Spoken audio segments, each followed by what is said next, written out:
இப்போ ஒரு ஸ்ட்ராபெர்ரி போட போகிறோம். அதுக்கு 3 கலர் உள்ளன் தேவை. ஃபஸ்ட்டு ஒரு மேஜிக் ரிங் போட்டு அதில் 6 எஸ்சி போடணும். சிங்கிள் நாட் போட்டு முடிச்சிட்டோம். டைட் பண்ணிவிட்டு ஃபஸ்ட்டு இதில் ஒரு ஸ்லிப் ஸ்டிச் போட்டுக்கணும். அடுத்தது அதுலேயே ஒரு சிங்கிள் நாட் போடணும். அடுத்ததில் 2 எஸ்சி போடணும். இப்படி போட்டிங்கன்னா 9 நாட்டு வரும்.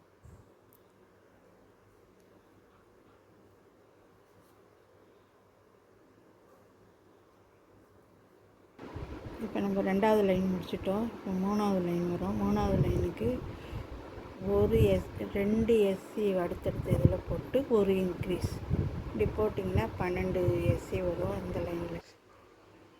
இப்போ நம்ம 4வது லைன் வரும். 4வது லைன் வந்து 18 எஸ்சி, அதுக்கு ஒரு எஸ்சி ஒரு இன்க்ரீஸ் இப்படி போட்டுகிட்டே வரணும். 5வது லைனும் 18 எஸ்சி போடணும். அது எல்லாத்துலேயும் ஒவ்வொன்று போட்டுட்டு வரணும். இப்போ நம்ம 6வது லைன் போட போகிறோம். அதுக்கு வந்து 2 எஸ்சி ஒரு இன்க்ரீஸு. இந்த மாதிரி 6வது லைனும் 7வது லைனும் 24 எஸ்சி போட்டு முடிக்கணும். இப்போ 7வது லைன் போட்டு முடிச்சுட்டேன். 8வது லைன் வரும். 8வது லைனுக்கு 3 எஸ்சி ஒரு இன்க்ரீஸ்ன்னு போட்டிங்கனாக்கா 30 எஸ்சி வரும். அடுத்து 8, 9, 10, 11 4 லைனும் 30 எஸ்சி வர மாதிரி போட்டு முடிக்கணும். இப்போ நம்ம 11 லைன் போட்டிருக்கிறோம்.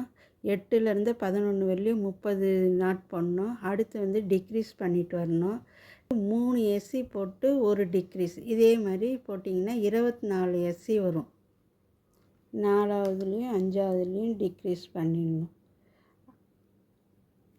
இப்போ பார்த்தீங்கன்னா 12வது லைன் போட்டேன். இது 24 நாட்டு.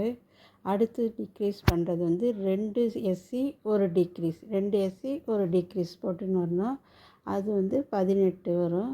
அதுக்கடுத்து 12 ஒரு எஸ்சி ஒரு டிக்ரீஸ் போட்டிங்கனாக்கா சுருங்கிட்டு உள்ளே நம்ம சில்க் காட்டன் வச்சு